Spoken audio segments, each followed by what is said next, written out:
Assalamualaikum warahmatullahi wabarakatuh. Indonesia merupakan negara dengan banyak keanekaragaman budaya, bahasa, ras, suku bangsa, agama, dan kebudayaan. Lantas, sudahkah kita yang merupakan bagian dari bangsa Indonesia mengenal adanya kebudayaan tersebut? Dan untuk kita yang beragama Islam, sudahkah memahami bahwa Islam dan kebudayaan di Indonesia melahirkan suatu akulturasi dari itu yang kemudian membentuk hal yang baru? Saya yakin pasti teman-teman semua belum sepenuhnya tahu dengan hal tersebut. Maka dari itu, Mata A2 hadir sebagai solusi untuk menjelaskan itu semua bersama ahlinya. Makanya jangan kemana-mana, terus bersama saya Rizka di Mata A2, mengupas kebudayaan Islam Indonesia tanpa batas.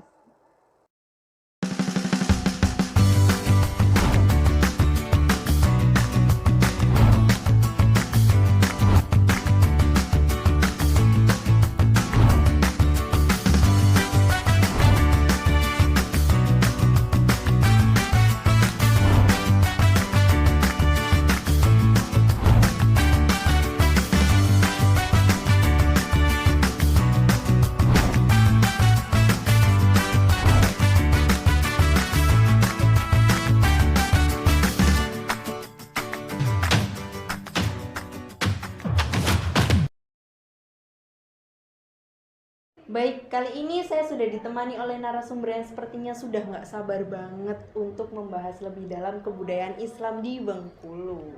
Sebelum itu, boleh dong kenalan dulu sama penonton kita biar makin kenal, biar makin akrab gitu. Halo. Namaku Marza Laili Arifin, bisa dipanggil Rizza. Perkenalkan, namaku Muhammad Ilham Masul Abror, bisa dipanggil Ilham. Oke, perkenalkan nama aku Mas Alifian Malhaki, bisa dipanggil Fian. Halo Kak Rizza, halo Kak Ilham, halo Kak Fian. Terima kasih udah datang di studio Mata A2 yang kali ini kita akan membahas tentang kebudayaan Islam di Bengkulu. Jadi menurut Kak Rizza, Kak Ilham, dan Kak Fian ini, Islam pertama kali masuk di Bengkulu ini awal mulanya gimana sih dan bagaimana perkembangannya di sana? Oke, izin menjawab. Jadi Islam di Bengkulu sendiri itu masuk pertama kali pada abad ke-17. Jadi melalui jalur pernikahan, kemudian perdagangan internasional dan nasional, kemudian ada juga peranan dari para ulama yang menyiarkan agama Islam. Kemudian ada teori-teori yang menunjang gimana masuknya Islam di Bengkulu itu sendiri. Yang pertama itu ada teori Aceh. Jadi teori Aceh pertama kali itu disiarkan oleh Tengku Mali Muhyiddin pada tahun 1417 Masehi. Jadi Tengku Muhyiddin ini menyebarkan atau menyiarkan agama Islam itu melalui perdagangan. Jadi sembari berdagang, beliau juga kayak menyiarkan agama Islam. Kemudian ada teori kedua, yakni teori Palembang. Jadi teori Palembang ini dapat dibuktikan dengan kayak ada aliansi antara Kesultanan Palembang dengan Kerajaan Lebong.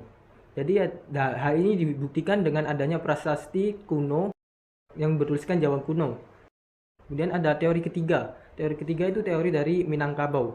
Dari teori ketiga ini, Raja Minangkabau Muhammad Muzaffar Shah itu menikah dengan raja yang berada di Lebong.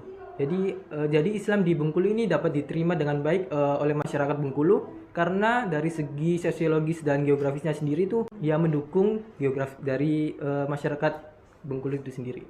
Seperti itu. Jadi seperti itu ya. Lalu bagaimana adat istiadat yang ada di daerah Bengkulu ini, Kak? Jadi itu untuk masa sekarang ini setidaknya ada beberapa istiadat yang masih berlaku di Bengkulu. Beberapa di antaranya itu ada namanya tabui. Nah, tabui itu merupakan peringatan atas kematiannya cucu Nabi Muhammad. Jadi untuk adat selanjutnya itu ada Kedorai Agung. Nah, Kedorai Agung itu dilakukan masyarakat untuk meminta tolong kepada leluhurnya agar mereka itu terhindar dari bencana seperti bencana banjir, wabah, penyakit atau sebagainya. Nah, untuk adat selanjutnya itu ada namanya adat bayar sat. Nah, bayar sat itu dilakukan ketika masyarakat itu telah melakukan hajatnya atau telah terpenuhi niat dan hajatnya. Jadi ketika mereka telah memenuhi hajatnya itu, mereka akan melakukan tradisi bayar sat ini. Dan biasanya bayar sat ini dilakukan pada sore hari dengan mengundang beberapa keluarga atau tetangga-tetangga sekitarnya. Ada tradisi selanjutnya ini cukup unik, yakni tradisi bemaling. Nah, tradisi bemaling ini merupakan tradisi ketika seorang laki-laki itu menculik wanita yang sudah dijodohkan dengan keluarga lainnya. Nah, tapi tradisi ini tuh dilakukan karena atas persetujuan antara laki-laki dan wanita yang diculik tadi. Jadi itu terjadi karena wanita itu tidak menyetujui perjodohan yang dilakukan keluarganya. Akhirnya mereka memilih untuk kabur dari rumah, dan ini disebut dengan adat bemaling begitu. Wah, jadi seperti itu ya adat istiadat yang ada di Bengkulu. Untuk selanjutnya bagaimana sih pakaian adat yang ada di daerah Bengkulu ini? Oke, daerah Bengkulu itu kan luas ya, ada Bengkulu Utara, ada Bengkulu Selatan. Dan Bengkulu Utara dan Selatan itu memiliki pakaian adat sendiri-sendiri gitu loh. Tapi mereka itu masih memiliki dasar yang sama untuk menggunakan pakaian adat tersebut. Seperti gini, pakaian baju buat pengantin wanita, mereka itu menggunakan kebaya dengan ditaburi perak yang berwarna emas, yang alasnya menggunakan sepatu berwarna hitam, dan juga menggunakan aksesoris seperti mahkota, gelang, cincin, dan lain sebagainya. Dan untuk pria sendiri itu menggunakan jas berwarna hitam dan juga kemeja berwarna putih, dilengkapi dengan celana berwarna hitam dan juga sepatu atau sandal berwarna hitam. Dan juga ada aksesoris seperti peci atau topi kerucut, dan juga dilengkapi seperti kain songket dan juga kain sileman, seperti itu. Oke, nah sekarang kita akan membahas tentang analisis corak budaya Islam Bengkulu. Kalau kita mengacu pada teori manifestasi kebudayaan karya Geert Hofstede, menurut narasumber nih, apa aja simbol yang ada di corak budaya Islam Bengkulu? Bisa dong dijelasin? Oke, izin menjawab.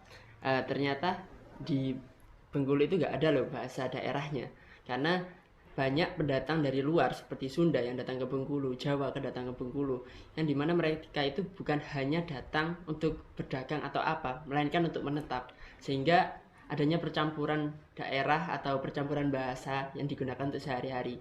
Jadi untuk sehari-hari mereka itu yang menggunakan bahasa Indonesia, jadi gak ada untuk ketetapan khusus bahasa Bengkulu. Dan dilihat dari rumah adatnya, itu Bengkulu memiliki bubungan 5, di mana bubungan 5 ini memiliki 15 tiang yang kuat menyanggah rumahnya. Dan memiliki, dari keunikan bubungan 5 ini ya, itu memiliki susunan atap yang tersusun-susun gitu, sehingga disebut bubungan itu karena tersusun. Dan ternyata bagian-bagian rumah ini memiliki 3 bagian. Yang pertama bagian atas yang menunjukkan kedekatan manusia kepada Tuhan, terus bagian ke tengah itu manusia dengan manusia yang lain, dan yang ketiga yaitu bagian bawah, yaitu antara rumah dengan lingkungan sekitar. Selanjutnya ada senjata-senjata tradisional yang digunakan di Bengkulu. Yang pertama ada sawer, yang kedua ada guduk, yang ketiga itu ada kerambit bulan, yang dimana semua itu fungsinya ternyata digunakan untuk memburu dan juga alat bela diri. Jadi seperti itu. Nah, setelah diketahui simbol dari corak budaya Islam Bengkulu, lantas siapa saja sih tokoh yang ada di balik itu semua? Jadi untuk tokoh yang berperan dalam menyebarkan Islam di Bengkulu itu ada beberapa orang. Di antaranya itu yang pertama ada Imam Maulana Ihsad, yang beliau itu keturunan dari ulama Ali Zainal Abidin, dan juga beliau ini yang mempelopori budaya tabui tadi di daerah Bengkulu itu pada tahun 1336 Masehi. Nah, untuk tokoh yang kedua ada Haji Muhammad Yunus, yang beliau ini merupakan anggota Komisi Pengawasan Penasihat Hukum Islam di Bengkulu yang disebut juga sebagai Hof Penghulu Landrat pada zaman Belanda 1914. Untuk tokoh selanjutnya ada Tengku Maling Muhyiddin dari Aceh yang menyebarkan agama Islam, beliau bawa dari Aceh ke Bengkulu begitu. Wah, pasti teman-teman di rumah ada yang baru dengar ya tokoh-tokoh yang telah disebutin Kak Mariza tadi. Nah, sekarang kita akan membahas ritual atau acara keagamaan yang ada di daerah Bengkulu. Bisa dijelaskan, Kak? Oke, jadi ada beberapa ritual atau upacara keagamaan yang ada di Bengkulu. Yang pertama itu ada tabui.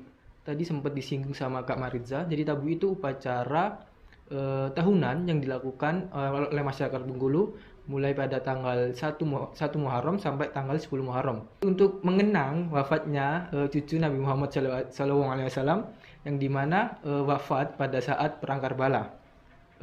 Kemudian untuk proses tabuik sendiri itu ada 7 tahapan. Yang pertama itu ada mengambil tanah, kemudian selanjutnya itu ada kayak memotong batang pisang.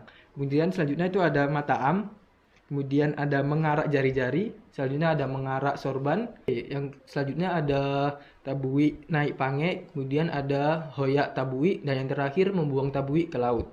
Untuk selanjutnya ada sedekah rame atau kenduri. Kenduri. Kemudian ada buang cung. Jadi upacara ini dahulu itu dilaksanakan atau dilakukan dengan cara menyembah para dewa atau roh para leluhur. Seiring berjalannya masuknya Islam ke Bengkulu sendiri, kayak hilang gitu, kayak menyembah para dewa dengan roh leluhur itu hilang dan digantikan dengan memanjatkan doa-doa kepada Allah Subhanahu wa taala agar terhindar dari malapetaka dan diberikan hasil panen yang melimpah begitu. Oke, ini yang terakhir. Jadi apa aja sih nilai yang terdapat di balik simbol atau ritual keagamaan yang ada di daerah Bengkulu? Kira-kira bisa dijelaskan, Kak? Oke, jadi bisa disimpulkan itu ada 2 nilai. Yang pertama ada nilai agama dan yang kedua ada nilai sosial. Nilai agama atau nilai religi itu dari upacara tabuik itu sendiri. Ini yang pertama kan upacara tabuik itu kan untuk memperingati atau menghormati wafatnya Husain selaku cucu dari Nabi Muhammad SAW. Dan upacara ini ya udah religi gitu. Terus religi hingga tahun ke tahun ternyata banyak pengunjung atau wisatawan yang lihat atau berkunjung, sehingga pemerintah ikut andil dalam kegiatan ini sehingga dijadikanlah sebuah festival tahunan. Jadi yang bukan hanya religi tapi ada sosialnya. Dan juga dari upacara kenduri nih, kan itu tadi kan kenduri. Buat teman-teman yang nggak tahu kenduri itu perjamuan makan untuk mensyukuri atas hasil panen. Jadi mensyukuri itu kan nilai agama ya atau nilai religi. Sedangkan masyarakat yang datang, yang dimana mereka itu notabene-nya itu masyarakat sebagai petani padi itu kan, mereka itu bersyukur dan juga berkumpul dan membawa makanan, sehingga pas datang membawa makanan, pulang juga membawa makanan, dengan catatan pulang membawa makanan yang bukan yang dibawa tadi. Jadi ada nilai sosialnya gitu. Nah, ternyata nilai yang terkandung di balik simbol dan ritual itu bisa menjadi pembelajaran untuk kita semua ya, Kak. Ada pesan moral yang tersirat juga di sana. Nah, bagaimana nih teman-teman di rumah? Pasti sudah tahu kan mengenai Islam budaya lokal di daerah Bengkulu yang udah dibahas tuntas oleh Kak Maritza, Kak Ilham, dan juga Kak Fian. Saya ucapkan terima kasih untuk Kak Maritza, Kak Ilham, dan Kak Fian sudah meluangkan waktunya untuk berkunjung di studio kita. Terima kasih kembali. Nah, di episode berikutnya kita bahas soal apa ya teman-teman? Penasaran? Terus pantengin kita ya di Mata A2. Mengupas kebudayaan Islam Indonesia tanpa batas. Wassalamualaikum warahmatullahi wabarakatuh.